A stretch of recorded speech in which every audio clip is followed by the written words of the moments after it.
Do you believe that water is a human right that should be free for everybody? This is the story of how an attempt to privatize this water caused such a massive backlash, it kick-started a revival of incredible ancient technologies.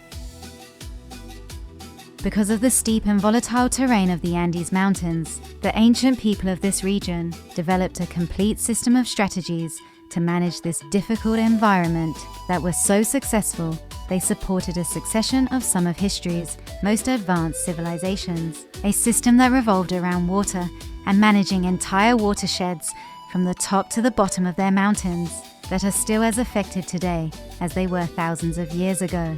This is why managing water was, and still is, considered a sacred responsibility. But the city where they tried to privatize it would never have existed if it wasn't for the advanced water engineering of Bolivia's ancient people.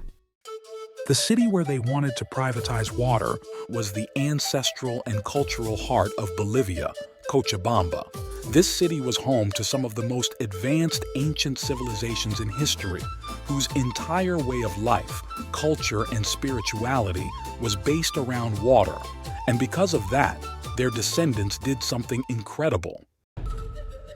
This place used to be the heart of Bolivia's ancient civilizations, located in an expansive high-altitude valley in the Andes. Its vast, fertile floodplain was ideal for large-scale agriculture. Seasonal flooding from the Rocha River, which runs through the valley, deposited nutrient-rich sediments which created exceptionally productive farmland. Cochabamba now faces annual flooding problems primarily due to vast areas of natural ground being replaced by impervious surfaces like concrete and buildings, dramatically increasing surface runoff during the rainy season.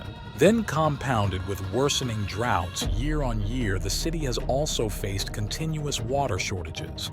And it's for this very reason that back in the year 2000, the city's water was going to be privatized by a multinational company. The people fought back and won against a big corporate giant, taking back control of their water and turning all of this around, which is why we are here, to see how an entire community is using ancestral techniques to do something absolutely incredible.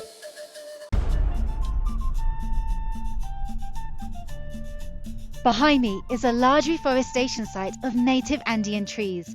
It's been protected since the 2000s so that the forest can grow back. This is a long-term project that's managed by the local community to reforest a huge area of land and support families and farmers. And the community is still expanding the work. On this hillside alone, they've planted 6,000 native trees and 800 nopal cactus. But there's also a remarkable project here that's combined ancient water engineering to restore the land in a way that's benefiting the local people directly. To do this, they have transformed this barren slope into 200 thriving farms, and they have used ancient engineering methods from the top to the bottom of the entire watershed by constructing 6 new water reservoirs and 6 water infiltration lakes and channels, which we will take a look at a bit later on in the show. But first, let's see how ancient engineering methods are being used on the family farms. We met up with Roberto, one of the project organizers, to find out more. Behind me, 6,000 native Andean trees have been planted, and beyond that are the agroforestry plots that have been established. Here, they started the process by constructing contour lines to secure the slope, then divided the land up for the local families. The community decided to divide into small plots to create all agroforestry systems, and also created small ponds where they have raised carp fish and also promoted infiltration. This community of 100 families are located on the edge of the city, and at the base of the mountain, they rely heavily on being self-sufficient to feed their families and earn a living from their produce. Now, we're going to meet with the leader of the community, who will show us his plot that's both very old and very new. We've come to see some exciting new ways of restoring the mountains of Bolivia, which combines reforestation and farming. Just 8 years ago, there was nothing here just a steep slope suffering from erosion. Hello, my name is Franz Reinaldo Davalos Chileno. Come and visit my agroforestry plot. This is France, and he has spent the last 8 years transforming this degraded mountainside into a lush forest. But it's not an ordinary forest. He planted a variety of fruit trees and native trees, so the forest provides food and an income as well as bringing back the native forest. All around me is a revolutionary type of farming. It's called agroforestry. It combines agriculture and forestry. But actually, it's a whole lot more than that. And we're about to find out why. This is the agroforestry plot.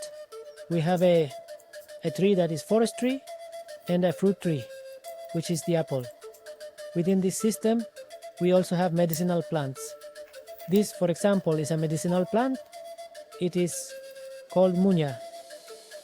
But how does it work, and why is it so effective? This system replicates the highly fertile soil of a forest in order to grow food. Agroforestry makes farming easier and less work than conventional farming by creating a self-sustaining ecosystem like a forest. The trees and diversity of plants naturally improve the soil, protect against pests, and help the land hold water better, so you don't have to use fertilizer, pesticides, or irrigation. That's the advantage. The work is easier. Although the term agroforestry is quite new, evidence suggests that polyculture agroforestry, which combines multiple crops with forest species, has been practiced in the Amazonian region of Bolivia for at least 4,500 years. And in our first Bolivia episode, we saw a project using the traditional Andean terrace farming method of incorporating native forest trees for erosion and water management, which is thought to have been used here for at least 2,000 to 3,000 years as well. And now, it's currently seeing a resurgence with estimates of thousands of farmers adopting agroforestry on well over 50,000 hectares of land, with 90% of Bolivia's coffee production now using agroforestry systems.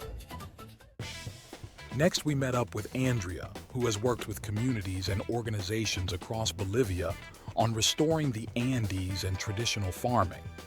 So this is a new installation of an agroforestry plot, and as you see, some smaller trees are growing and they're combined with native trees such as quichua and quehuiña. These two types of native trees are really important because they attract and hold water. By conserving these trees, they are increasing the water available throughout this entire watershed. The traditional ways of agriculture for us as the Andean people, I think, were related to the geography of the land. So it's easy to connect to trees, plants, and agriculture within the same plot. And I think also the productivity side of it is so appealing for people as a way of making their living. It really makes sense for our cultural standards. We are an agricultural society.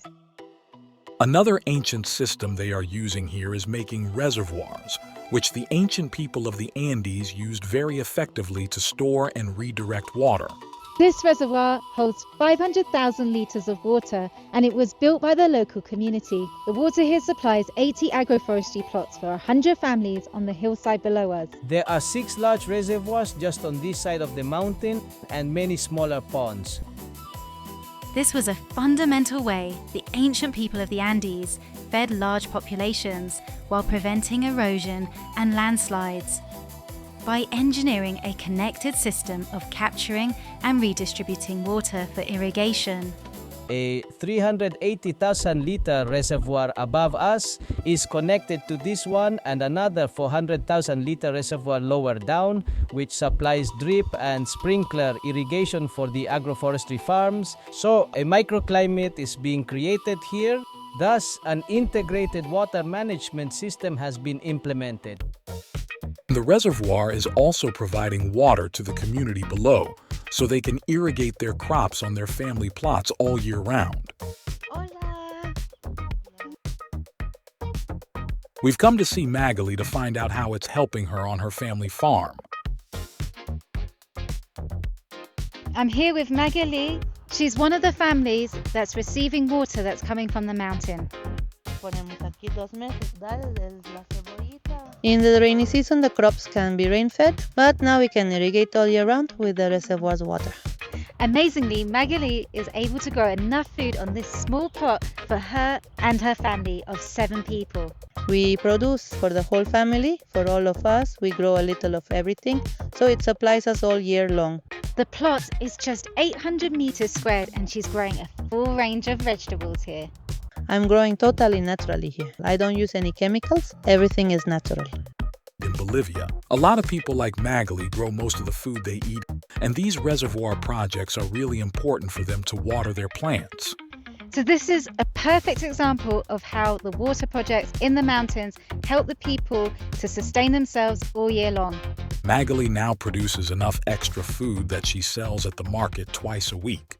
To finish the day, Magali kindly cooked for us, and we enjoyed a traditional Bolivian meal with France, Andrea, Roberto, and Antonio, who drove us to Sakaka. We had potatoes, onions, and tomatoes with fresh cheese, and we couldn't believe how tasty her potatoes were.